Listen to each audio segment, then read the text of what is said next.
Look forward to seeing more projects coming out ahead. Right then, what's next? I think, should we work down the line? We got retro. This is a typical retro rides trophy. This is a kind of, it's not in the spirit of the event or thing. I'm just spitballing as I'm going along here, but this just says different on it, right? Different. So there's, when you're different but you're part of a huge community, that's a wonderful way to be. So long may that continue. So this is going to be awarded to the Renault 8. I'm going to come out with more details about it. I need an owner to stand next to me and enlighten me. Who owns this Renault 8? Don't look so sheepish. Whoa! Come forward, give a round of applause. There is your award. So originally, the only thing I know about this car is it was originally registered in Somerset. That's all I know. Yes. Yeah, that's all I know. What's your name? Edie. Edie, we met before. You have been my car previously. Yeah, I think. You sat in my house and had a cup of tea. I did sit in your house and have a cup of tea. You're from Gloucester. How long's that? That's got to be 10 years. Last maybe 10, 12 years. Dude, good to see you. You well? Excellent. Makes a mean cup of tea. Edie, I should have known that. I'm ashamed now. And hence things like the Forge Motorsport air freshener and stuff like that. So you are a serial Renault deviant to the absolute sort of the degree that you go into, and yet you modify them as well. So that's the thing that I love about your cars. Give us a little bit of history about the 8.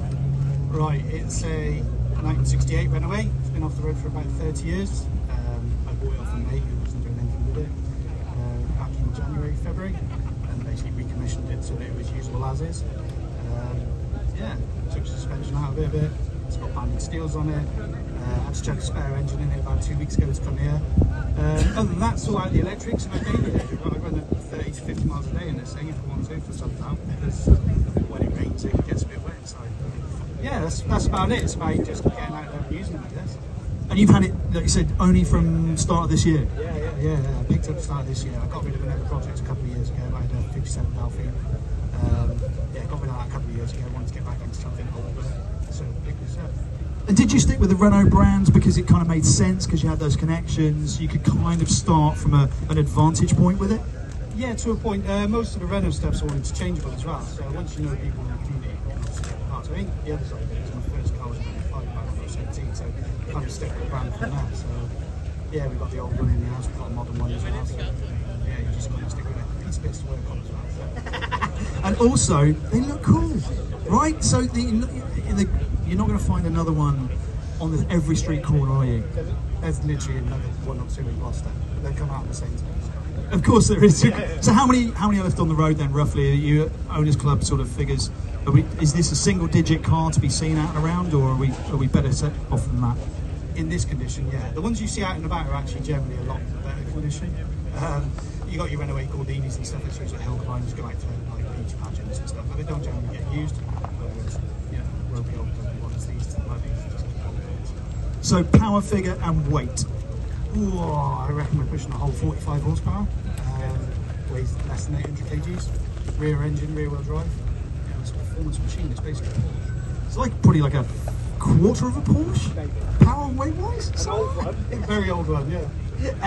So, as much as you've thrown it together very considerately over the last 5-6 months, is it due an engine swap? Are you going to do the body work, or are you moving on to something else? No, we're going to keep it. We'll probably put something a little bigger in the back. Stick with the 4-speed box, so you can't go much over 1400 in there. Set the world on fire with that. But yeah, no, other than that, nothing major. Just get in it and drive it every time I want to use it. Yeah, it's comfy to cruise it. So it's affordable, you get to use it every day, it's fairly unique, it's won an award at a car show, and you can continue to fairly straightforward modify it. What's not to love? Nothing, it's just awesome, isn't it? I completely agree. So everyone give him a round of applause. Adie there from Gloucester. Adie, good to see you again, man. Yeah, there we go. Oh, right.